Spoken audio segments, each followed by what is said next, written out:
Hi viewers, எல்லாரும் எப்படி இருக்கீங்க? நான் உங்கள் டாக்டர் லக்ஷ்மண். இன்றைக்கி நம்ம எதை பற்றி பார்க்க போகிறோம் அப்படின்னா, எவ்வளோ சாப்பிட்டாலும் பாடி வெயிட்டு போடாமல் இருப்பது எப்படி, அதை பற்றிங்க இன்னைக்குள்ள வீடியோவில் பார்க்க போகிறோம். நீங்கள் ஹாப்பியாக இருக்குது எனக்கு புரியுதுங்க. என்ன தான் சாப்பிட்லாலும் பாடி வெயிட் போடாதா, ரொம்ப ஆச்சரியமாக இருக்க டாக்டர் அப்படின்னு கேட்குறது எனக்கு புரியுதுங்க. இன்றைக்கி பார்த்தீங்க மாடர்ன் லைஃப் ஸ்டைலில் எல்லாருமே வந்து கண்ட ஃபுட்டை சாப்பிட்ருக்கோம். ஃபாஸ்ட்டு ஃபுட்டு, கொழுப்பு நிறைந்த ஃபுட்டுகளை சாப்பிட்டுருக்கோம் இல்லையா? அதனால் பாடி வெயிட் வந்து போடுது. இப்போ அப்படியே நம்ம பாடி வெயிட்டை குறைக்கணும்னா கூட இன்றைக்கி எல்லா ஃபுட்டையும் சாப்பிட முடியாது இல்லையா? அதுக்குன்னு சில ஃபுட்டு தான் சாப்பிடணும். என்னென்ன ஃபுட்டு எப்படி சாப்பிடணுன்னு இருக்குது. அதுக்கு என்னோட முந்தைய வீடியோவில் அதை பற்றி போட்டிருக்கேன். ஆனால் இன்றைக்குள்ள வீடியோ அப்படி இல்லைங்க. நீங்கள் என்ன வேணாலும் சாப்பிடுங்க, ஆனால் பாடி வெயிட்டு போடாமல் இருக்கிறதுக்கு என்ன செய்யணும், என்ன சாப்பிடணும், அதை பற்றி தாங்க இன்னைக்குள்ள வீடியோவில் வந்து பார்க்க போகிறோம். இன்றைக்கி வந்து நம்ம ஃபஸ்ட் இடத்துல என்ன பார்க்கலாம் அப்படின்னா, ஆப்பிள் பார்க்கலாம். என்னங்க டாக்டர், ஆப்பிள் சாப்பிட்டா பாடி வெயிட் போடாது, ஆச்சரியமாக இருக்குது அப்படின்னு கேட்குறது நீங்கள் புரியுதுங்க. இப்போ என்னென்னா, ஆப்பிள் வந்து என்ன இருக்குன்னா, அதில் பெக்டின் அப்படின்னு ஒரு வேதிப்பொருள் இருக்குங்க. ஆப்பிளில் உள்ள பெக்டின் இந்த வேதிப்பொருள் என்ன பண்ணுது அப்படின்னா, இந்த பைல், அதாவது இன்டெஸ்டைன் குடலில் போய் இந்த பைல் ஆசிட் இருக்கும் இல்லையா, அது கூட போய் சேர்ந்து அதை வெளியேற்றுகிறது. அப்புறம் இந்த பெக்டின் வந்து இந்த பைல் ஆசிட்டை குடல்ல இருந்து வெளியேற்றும். அப்புறம் என்ன ஆகும், குடலுக்கு மீண்டும் பைல் ஆசிட் தேவைப்படும். அப்போ என்னன்னா, அந்த நேரத்தில் மீண்டும் கொலஸ்ட்ரால் இருந்து பைல் ஆசிட் வந்து செக்ரேட் ஆகிட்டே இருக்கும், வந்துக்கிட்டே இருக்கும் இன்னும் சொல்ல போனால். ஓகேவா? அப்புறம் இந்த மெத்தேடு படி தான் என்ன பண்ணுதுன்னா, கொலஸ்ட்ரால் அது குறைச்சிருது. இன்னொரு தடவை சொல்கிறேன். இப்போ பைல் ஆசிட்டுங்கிறது ஒரு நார்மல் பாடி, லிவர் லெவலில் கொலஸ்ட்ரால் இருந்து வந்துட்டுருக்கு. அது குடலில் வந்து நார்மல் ஃபங்க்ஷன் பண்ணுது. அப்புறம் பாடியால் அப்சர்வ் பண்ணுது. எதுக்கு அப்சர்வ் பண்ணணும்? பாடிக்கு மற்ற ஃபங்க்ஷன், அதாவது செரிமானம் உட்பட பல ஃபங்க்ஷனுக்கு இந்த பைல் ஆசிட் தேவை. அதுக்கு வேண்டி பாடி அதை அப்சர்வ் பண்ணணும். இந்த ஆப்பிள் சாப்பிடும்போது அதில் உள்ள பெக்டின் என்ற வேதிப்பொருள் குடலில் போய் இந்த பைல் ஆசிட் கூட சேர்ந்து அதை வெளியேற்றும் போது என்னாகும் அப்படின்னா, குடலுக்கு என்ன தேவை, பைல் ஆசிட் மீண்டும் தேவைப்படும் இல்லையா? அப்புறம் என்ன, பாடி ஆர்டர் போடும், மூளை ஆர்டர் போட்டு வைங்களேன். என்ன ஆர்டர் போடும், குடலுக்கு வந்து பைல் ஆசிட் இல்லை, அதுக்கு தேவைப்படுதுன்னு. அப்புறம் உடனே லிவரில் உள்ள கொலஸ்ட்ரால் இருந்து மீண்டும் பைல் ஆசிட் வந்துக்கிட்டு இருக்கும்.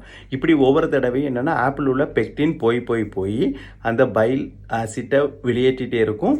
அப்புறம் என்ன ஆகும், இந்த கொலஸ்ட்ரால் இருந்து பைல் ஆசிட் வந்துக்கிட்டே இருக்கும். அப்போ கொலஸ்ட்ரால் இருந்து பைல் ஆசிட் வந்துட்டு இருக்கும்போது கொலஸ்ட்ரால் ஒரு ஸ்டேஜில் காணாமல் போயிடும். அப்புறம் அது எப்படி ஸ்டோர் ஆகும், புரியுதா உங்களுக்கு? இப்போ இதுதான் கான்செப்ட். அதனால தான் ஆப்பிள் சாப்பிட்டா என்ன ஆகும், உடல் எடை போடாது. ஏன்னா கொழுப்பு சேராது. கொழுப்பு சேராமல் இருந்தாலே உடல் எடை வந்து போடாது இல்லையா? இது ஒரு மெத்தேடு. இந்த மெத்தேடை பயன்படுத்தி தான் ஆப்பிள் வந்து என்ன பண்ணுது, கொழுப்பு சேர விடாமல் தடுக்கிறது. இது ஒரு நல்லா இருக்குல்ல, இன்ட்ரெஸ்டிங்காக இருக்கு இல்லையா? ஓகே. அப்புறம் செகண்ட் இடத்துல என்னென்னு பார்த்தீங்கன்னா, ஆச்சரியப்படுவீங்க, பாப்கார்ன். என்ன டாக்டர், பாப்கார்ன் ஸ்நாக்ஸு வெயிட் போட இருக்குமா அப்படின்னு கேட்குறது புரியுதுங்க. ஆமாங்க. பாப்கார்ன் வந்து நம்ம தமிழில் என்ன சொல்லுவாங்க, சோளப்பொரி. அதாவது சோளப்பொரி மீன் சோளம் இருக்குல்ல. பொதுவாக பார்த்தீங்கன்னா, நம்மளுடைய பண்டைய உணவுகளான கம்பு, சோளம் இதெல்லாம் சாப்பிடும்போது என்னென்னா, நமக்கு வந்து பாடி வெயிட் போடாகுது. ஏன்னா ஃபைபர், ப்ரோட்டீன் இதுதான் கூடுதலாக இருக்குது இல்லையா? இப்போ சோளப்பொரி அது எடுத்துக்கிட்டிங்கன்னா ஃபைபர் தாங்க அதில் கூடுதலாக இருக்குது. இப்போ வந்து ஃபைபர் வந்து கூடுதலாக இருக்கும்போது என்னாகும் அப்படின்னா, நமக்கு வந்து ஒரு சூப்பர் ஒரு டயட் இல்லையா? பொதுவாக பார்த்தீங்கன்னா, பாடி வெயிட் போடுறது கொழுப்பு சேர்ந்தா தான் பாடி வெயிட் போடுறது. சோளப்பொரியில் வந்து என்ன இருக்குன்னா, ஃபைபர் கூடுதலாக இருக்குது. ஓகே டாக்டர், இது சோளப்பொரியில் ஃபைபர் கூடுதலாக இருக்குது, இது எப்படி பாடி வெயிட் போடாமல் ஸ்டாப் பண்ணுதுன்னு கேட்குறது புரியுதுங்க. இப்போ நீங்கள் ஏன் சோளப்பொரியை சொல்கிறேன் அப்படின்னா, எவ்வளோ ஃபைபர் டயட் இருந்தாலும் அதெல்லாம் வயிறு வந்து நிறையாதுங்க. ஆனால் சோளப்பொரி அப்படி கிடையாது, ஒருவேளை ஃபுட்டு சாப்பிட்றதுக்கு ஈக்குவல். ஓகேவா? இந்த பாப்கார்ன் என்ற சோளப்பொரியை பொறுத்த அளவில் நீங்கள் சாப்பிடும்போது உங்களுக்கு ஃபைபர் சத்து அதிகமாக கிடைக்கிது மட்டும் இல்லாமல் அது கொழுப்பு போய் ஆக்ட் பண்ணுது, அதை குறைக்குது. அது மட்டும் இல்லாமல் வயிறையும் நிறைக்குது.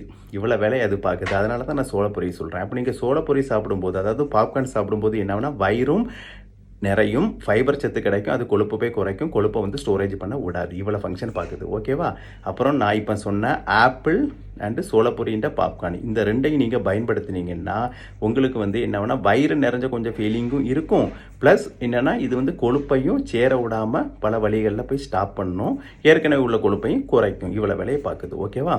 இது ஒரு முக்கியமான விஷயம் இல்லையா? இதை பற்றி இதுவரைக்கும் யாரும் உங்கள்கிட்ட பேசியிருக்க மாட்டாங்க. ஏன்னா இது வந்து ஒரு பெக்குலரான விஷயம். இது வந்து நீங்கள் கண்டிப்பாக ஃபாலோ பண்ணிங்கன்னா நல்ல ஒரு பயன் கிடைக்கும். இந்த ரெண்டையும் மட்டும் கரெக்டாக ஃபாலோ பண்ணிங்கன்னா நீங்கள் எந்த வகையான ஃபுட்டையும் சாப்பிட்டுக்கலாம். அதனால் பாடி வெயிட் வந்து போடாதுங்க. ஸோ இதை வந்து இதனுடைய பயன் உங்களுக்கு மட்டும் கிடைச்சா பார்த்தது இல்லையே, உங்கள் ஃப்ரெண்ட்ஸு, ரிலேட்டிவ் கிடைக்கணும், எல்லாத்துக்கும் ஷேர் பண்ணி விடுங்க. அப்போ தான் அவங்களுக்கும் இதை போய் சேரும். இதை நீங்கள் ஃபாலோ பண்ணிங்கன்னா நிச்சயமாக கொழுப்பு சேராமல் ஆரோக்கியமாக வாழலாம். அப்படி வாழ என்னுடைய வாழ்த்துக்கள்.